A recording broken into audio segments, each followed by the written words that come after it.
તો ઠંડીના ચમકારા વચ્ચે વધુ એક લહેરની આગાહી કરવામાં આવી છે। મહિનાના અંતે માવઠાની પણ શક્યતા વ્યક્ત કરવામાં આવી। ઠંડીના વધુ એક રાઉન્ડ માટે થઈ જાઓ તૈયાર। શિયાળાની ઠંડીને લઈને આ આગાહી કરી છે જાણીતા હવામાન નિષ્ણાત અંબાલાલ પટેલે। રાજ્યમાં પડી રહેલી ઘાતક ઠંડી વચ્ચે વધુ એક લહેરની આગાહીથી લોકોની ચિંતામાં વધારો થયો છે। હવામાન નિષ્ણાતના જણાવ્યા અનુસાર આગામી 25 જાન્યુઆરીથી ફરી ઠંડી વધશે। અત્યારે વેસ્ટર્ન ડિસ્ટર્બન્સના કારણે ઠંડીમાંથી આંશિક રાહત મળવાનું પણ જણાવવામાં આવ્યું। 19 જાન્યુઆરીથી 3 દિવસ એટલે કે 21 જાન્યુઆરી સુધી ઠંડી ક્રમશઃ ઘટશે। ત્યારબાદ 25 જાન્યુઆરીથી ફરી ઠંડીની લહેર રાજ્યમાં ત્રાટકશે। ઉત્તર અને મધ્ય ગુજરાતમાં તાપમાન 10 થી પણ ઓછું રહી શકવાનું અનુમાન વ્યક્ત કરવામાં આવ્યું। બીજી તરફ માવઠાની પણ આગાહી કરાઈ છે। છેલ્લા ઘણા દિવસથી ગુજરાતના વાતાવરણમાં સતત ફેરફાર જોવા મળી રહ્યો છે। અમુક જિલ્લાઓમાં વહેલી સવારથી અચાનક વાદળછાયું વાતાવરણ થઈ જાય છે। તેવામાં આગાહીકાર અંબાલાલ પટેલે ખેડૂતોને લઈને મોટી આગાહી કરતા કાપણી સમયે જ ખેડૂતોને માવઠું નડી શકવાની શક્યતા વ્યક્ત કરી, જેના કારણે ઠંડીના માર સાથે માવઠાનો માર સહન કરવો પડશે। તો આ આગાહીના કારણે રવિ સિઝન પર સંકટ તોડાઈ રહ્યું છે। 23 થી 29 જાન્યુઆરી વચ્ચે માવઠાની શક્યતા છે। જાન્યુઆરીના અંતમાં વરસાદની આગાહીના પગલે ફેબ્રુઆરીમાં પણ ઠંડીનો અનુભવ થાય તો નવાઈ નહીં। માઉન્ટ આબુને કાતિલ ઠંડીથી રાહત મળી। આજે લઘુત્તમ તાપમાન 1 ડિગ્રી સુધી નોંધાયું છે। પારો ઊંચકાયો છે, છતાં સવાર સાંજ ઠંડીનો પ્રકોપ લાગી રહ્યો છે। સવારે 10 થી બપોરે 4 વાગ્યા સુધી તડકાને કારણે રાહત મળી રહી છે। 2 દિવસ બાદ ફરી ઠંડીમાં ચમકારાની આગાહી કરવામાં આવી છે। તો અઠવાડિયાથી ઠંડીનો પારો 0 થી નીચે નોંધાતો હતો।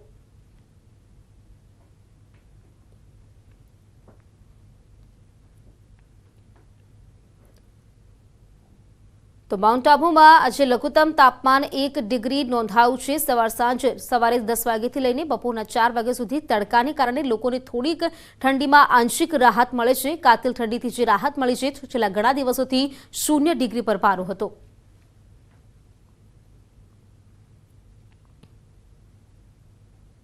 ઓટો ગેરેજમાં હવા ભરવાની ટાંકીમાં વિસ્ફોટ થયો છે। બનાસકાંઠાના ડીસાના વાસરા ગામનો આ બનાવ છે।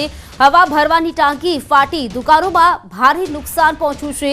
ગેરેજ અને આસપાસની 4 દુકાનોમાં ભારે નુકસાન પહોંચ્યું। વિસ્ફોટની ઘટનામાં દુકાન માલિકનો બચાવ થયો છે। તો હવા ભરવાની ટાંકીમાં વિસ્ફોટ થતા 4 દુકાનોમાં ભારે નુકસાન પહોંચ્યું છે। જો કે ઘટનામાં જે દુકાન માલિક છે તેમનો આ બાદ બચાવ થયો છે। ગેરેજમાં આ વિસ્ફોટ થયો હતો। હવા ભરવાની ટાંકીમાં વિસ્ફોટ થયો।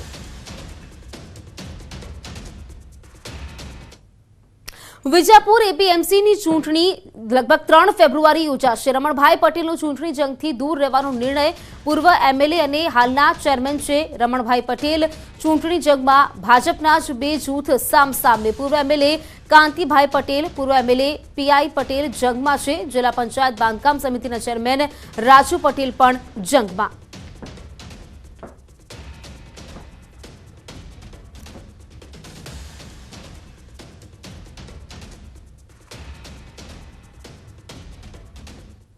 ગુજરાતમાં હાલ થીજવતી ઠંડીને લઈને શિક્ષણ વિભાગે શાળાઓમાં સમયનો ફેરફારનો આદેશ કર્યો છે। તેમજ શાળાઓએ ડ્રેસ કોડ પર ભાર ન મૂકવા માટે સરકારી આદેશ પણ આપ્યો છે। ઠંડીમાં વિદ્યાર્થી જે ગરમ કપડાં પહેરીને આવે તે માન્ય રાખવા સ્કૂલોને આદેશ કરવામાં આવ્યો છે। ત્યારે સરકારના આ આદેશનું શાળાઓમાં કેટલું પાલન થાય છે તેનું રિયાલિટી ચેક કરવા ન્યૂઝ 18 ગુજરાતીએ પણ રાજ્યની વિવિધ શાળાઓની મુલાકાત લીધી હતી। રાજ્યમાં ઠંડીનો પ્રકોપ વધી રહ્યો છે, ત્યારે વિદ્યાર્થીઓ જે શાળામાં વહેલી સવારે અભ્યાસ માટે આવતા હોય તો તેઓ માટે શિક્ષણ વિભાગ દ્વારા એક આદેશ કરવામાં આવે છે। શાળાઓને અનેક પરિપત્ર જાહેર કરવામાં આવે છે કે જે પણ વિદ્યાર્થીઓ જે છે તે યુનિફોર્મ સ્વેટર જે સાથે જે સ્વેટર પહેરીને આવે છે તેની જગ્યાએ કોઈ પણ ગરમ કપડાં જે છે તેઓ પહેરી શકશે। પોતાના સ્વાસ્થ્યના રક્ષણ માટે, પોતાના શરીરના રક્ષણ માટે જે છે વિદ્યાર્થીઓ કોઈ પણ ગરમ કપડાં પહેરીને આવે તો તેને અલાઉ કરવા તે પ્રકારનો આદેશ જે છે તે તમામ શાળાઓને કરવામાં આવે છે। અમદાવાદના મેમનગર વિસ્તારની આ દિવ્યપથ સ્કૂલ છે કે જ્યાં આ શિક્ષણ વિભાગના જે છે આદેશનું જે છે પાલન કરવામાં આવી રહ્યું છે। સૃષ્ટિ મેડમ કે જેઓ સ્કૂલના પ્રિન્સિપાલ છે, મેમ શું કહેશો, કઈ રીતનો આદેશ જે છે તે કરવામાં આવે છે અને જેનું પાલન આપણે કરવામાં આવી રહ્યું છે શું છે? એટલે ગઈકાલે જે પરિપત્ર આવ્યો એ પ્રમાણે અમે લોકો તો પહેલેથી જ ફોલો કરીએ છીએ. મારા છોકરાઓ 3 વહેનો એવી છે કે જે સવારે વહેલી આવે છે તો અમે છોકરાઓને અંદર રૂમમાં બેસાડી દઈએ છીએ, બહાર નથી રહેતા. હું ખુદ પોતે અહીંયા 6:35 પહોંચી જાઉં છું, 7 વાગ્યાનો ટાઈમ છે. અને અત્યારે 2 દિવસથી ઠંડી વધારે છે તો અમે લોકોએ આજે બી એલાઉડ કર્યા હતા. અને લેટ છોકરાઓ જે આવે છે એ લોકોને બી અમે સ્કૂલમાં એન્ટ્રી આપીએ છીએ, એ લોકોને ઘરે પાછા નથી મોકલતા. અને ઠંડી છે તો એઝ અ હ્યુમન બીંગ અમારે સમજવું જોઈએ કે ઓકે ચલો સ્વેટર્સ નથી, મોસ્ટલી આપ જોઈ શકશો કે મારા છોકરાઓ બધા સ્કૂલ યુનિફોર્મમાં જ છે. બટ જે લોકોએ બાય નથી કરેલું તો અત્યારે 2 દિવસથી ઠંડી છે તો we are allowing them to wear the sweater. અચ્છા, ટાઈમિંગમાં પણ ફેરફાર કરવાનો જે છે ટાઈમિંગ અત્યાર સુધી અમારે 7:45 કરેલો જ હતો, પણ આ ઉત્તરાયણ પછી 2 દિવસ અમે લોકોએ વહેલો કર્યો, પણ હવે અમે પાછો લેટ કરશું કારણ કે ઠંડી બહુ પડે છે, એટલે ફરીવાર 7:45 ટાઈમ કરી દેશું અમે લોકો. તો જે પ્રકારે શિક્ષણ વિભાગ દ્વારા આદેશ કરવામાં આવ્યો છે અને તે આદેશનું પાલન જે છે તે શાળાઓ દ્વારા જે જોવા મળી રહ્યું છે, જે પણ વિદ્યાર્થીઓ જે ઠંડીથી રક્ષણ મેળવવા માટે જે પણ વિદ્યાર્થીઓ જે છે સ્કૂલ યુનિફોર્મની સાથે જે સ્કૂલ દ્વારા જે સૂચવવામાં આવેલો હોય તે યુનિફોર્મ અને સાથે સાથે જે ગરમ કપડાં પહેરીને આવે તો તેને પણ અલાઉ કરવા, તેઓને પણ સ્કૂલમાં પ્રવેશ આપવો તે પ્રકારનો આદેશ કરવામાં આવ્યો છે, જેનું પાલન અહીંયા જોવા મળી રહ્યું છે. કેમેરામેન હરીશ શર્મા સાથે સંજય ટાંક, ન્યૂઝ 18 ગુજરાતી, અમદાવાદ. તો પીએમ મોદી આજે 71,000 યુવાનોને આપશે ભેટ. દેશભરના 45 સ્થાનો પર નિયુક્તિ પત્ર આપશે. સરકારી વિભાગ સંગઠનોમાં નિયુક્તિ પત્ર આપશે.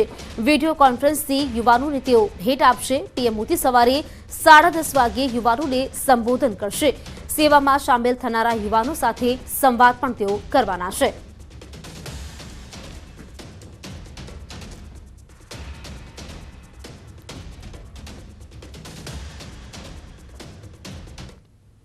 અમદાવાદમાં આજે 3જા રોજગાર મેળાનું આયોજન. આવકવેરા વિભાગે રોજગારનું આયોજન કર્યું છે. મેળાનું જે આયોજન કરવામાં આવ્યું છે જેમાં કેન્દ્રના વિભાગો માટે 200 નિયુક્તિ પત્ર અપાશે. દેશભરમાં 45 સ્થળોએ રોજગાર મેળા યોજાશે. અમદાવાદમાં રોજગાર મેળામાં દિગ્ગજો પણ હાજર રહેવાના છે. મંત્રી પુરુષોત્તમ રૂપાલા, સાંસદ નરહરી અમીલ, ડોક્ટર કિરીટ સોલંકી પણ હાજર રહેવાના છે.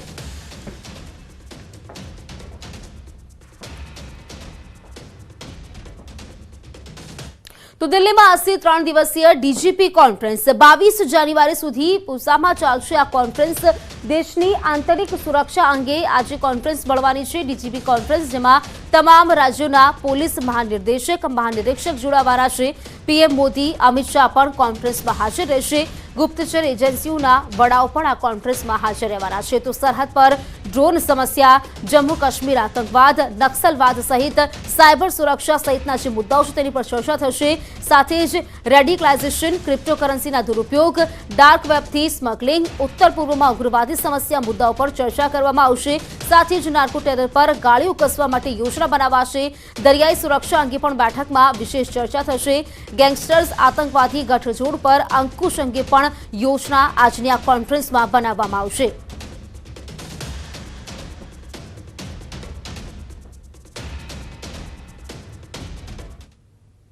નવસારીમાં વિજલપુર બાદ હવે અમલસાડ રેલવે ફાટક પણ 4 દિવસ માટે બંધ રહેશે.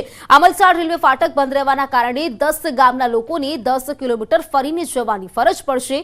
અમલસાડ રેલવે ફાટક 20 જાન્યુઆરીથી 24 જાન્યુઆરી સુધી બંધ રાખવાનો રેલવે વિભાગ દ્વારા નિર્ણય કરવામાં આવ્યો છે. નાના વાહનો માટે વૈકલ્પિક રસ્તા તરીકે અમલસાડની બાજુમાં આવેલ ભેંસલા ગામના અંડરપાસથી લોકો અવરજવર કરી શકશે.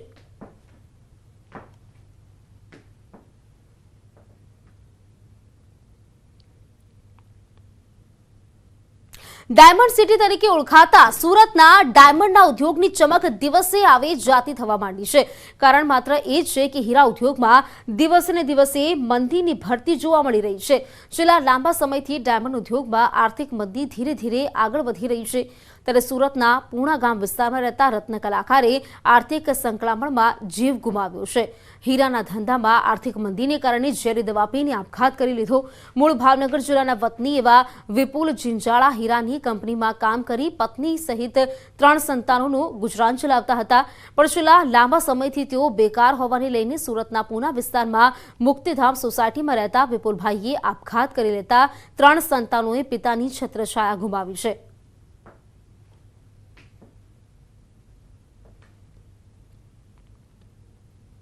પગાર ઓછો પડતો હતો, પૈસા એના ટકા 2-3 મહિનાથી ટેન્શનમાં રહેતા હતા, પૈસા ઓછા આવે એટલે ઘરનું કરિયાણું મોંઘવારી બધી વધી જતી હતી ને એ કોઈ પગી એકતા નહોતા, એટલે એને આ પગલું ભરવું પડે. 3 એના બાળક હતા, દૂધ પાણી આ તે બધું એને નો પૈસા પોગી કામ થાય નહીં એટલે પોગી એકતા નહોતા.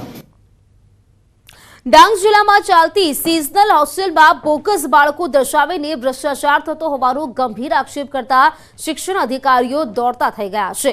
ગરીબ આદિવાસી પરિવારો રોજગારી માટે અન્ય જિલ્લાઓમાં હિજરત કરતા હોય છે, જેમના બાળકોનું શિક્ષણ ન બગડે તે માટે સરકારે જે તે ગામની પ્રાથમિક શાળામાં સિઝનલ હોસ્ટેલ શરૂ કરાવી છે.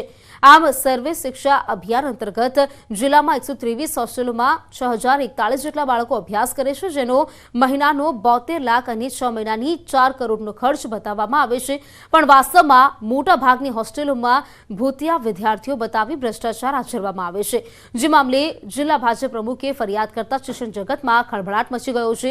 ત્યારે જિલ્લા પ્રાથમિક શિક્ષણ અધિકારીએ આ મામલે તટસ્થ તપાસ કરવાની ખાતરી આપી છે.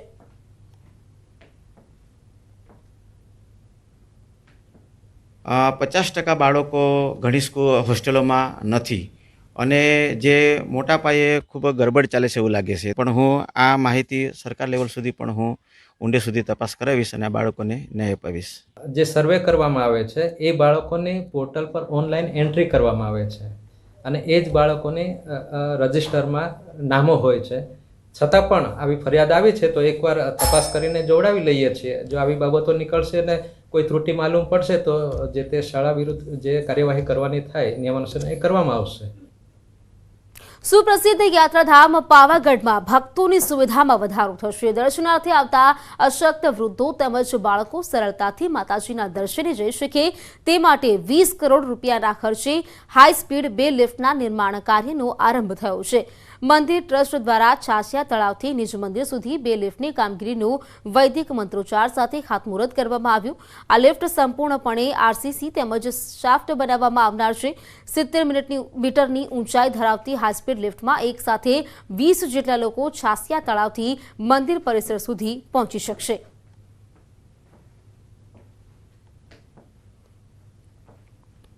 માય ભક્તોની સુખ સગવડતામાં વધારો થઈ શકે તે માટે એક લિફ્ટનું આયોજન કરવામાં આવેલ છે. એ લિફ્ટનું આયોજનનું ખાતમુહૂર્ત આજરોજ કરવામાં આવેલ છે. યાત્રાધામ પાવાગઢ ખાતે બિરાજમાન મહાકાળી માતાના દર્શન હવે ધીમે ધીમે દર્શનાર્થીઓ માટે સરળ બની રહ્યા છે અને જેના જ ભાગરૂપે હવે જે મંદિર ટ્રસ્ટ છે તેના દ્વારા અવર જવર માટે એક ખાસ લિફ્ટ બનાવવામાં આવી રહી છે. હું આપને સીધા દ્રશ્યો બતાવવા માંગીશ.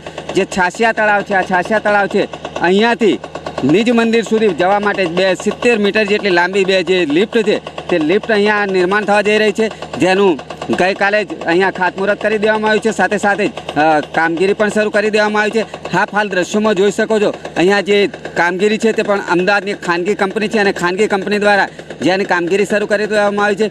આ જે લિફ્ટ છે તેની જો વાત કરવામાં આવે તો 20 જેટલા પેસેન્જર છે એક સાથે લઈ જવાની તેની ક્ષમતા છે. અવર જવર માટેની લિફ્ટ છે. સાથે સાથે જે આ લિફ્ટ છે તેમાં દિવ્યાંગો અને સિનિયર સિટીઝનોને પ્રાથમિકતા આપવામાં આવશે, જેથી માતાજીના દર્શન જે સરળ નહોતા, જે દિવ્યાંગો હતા તેઓને જે તકલીફ હતી, અંદાજિત જે ખાલી ઉષા બ્રેકરનું જે રોપવે છે ત્યાંથી 450 જેટલા જે પગથિયા છે જે ચડીને જવા પડતા હતા તેમાંથી હવે ચોક્કસ મુક્તિ મળશે. આમ દિન પ્રતિદિન જે પાવાગઢ છે તે વિકાસની તરફે આગળ વધી રહ્યું છે. સાથે સાથે ભક્તો માટે જે દર્શન છે તે પણ સરળ બનતા રહ્યા છે. રાજેશ જોશી, ન્યૂઝ 18 ગુજરાતી, પાવાગઢ, પંચમહાલ. તો અમદાવાદમાં પેપર કપ પર પ્રતિબંધ મુદ્દે અસમંજસ. પ્રતિબંધ મુદ્દે સત્તાધીશો અને અધિકારીઓ સામસામે. પ્રતિબંધના નિર્ણયથી સત્તાધીશો જ અજાણ છે. આજે અમદાવાદમાં કોઈ ચેકિંગ કામગીરી નહીં, કમિશનર જાતે નિર્ણય લઈ શકે છે તેવું મેયરનું નિવેદન છે. સત્તાધીશો સાથે કોઈ ચર્ચા નથી થઈ. એએમસી કમિશનર હાલ વિદેશ ગયા છે. મેયર પરત ફરશે ત્યારે ફરી થશે ચર્ચા. પ્રતિબંધ અંગે થઈ શકે છે પુનઃ વિચાર. કેટલી પર આજે સોલિડ વેસ્ટ મેનેજમેન્ટની ટીમ પેપર કપ અંગે માત્ર સમજાવશે. સોમવારે કમિશનરના પ્રવાસ બાદ કોઈ ચોક્કસ નિર્ણય કરવામાં આવશે.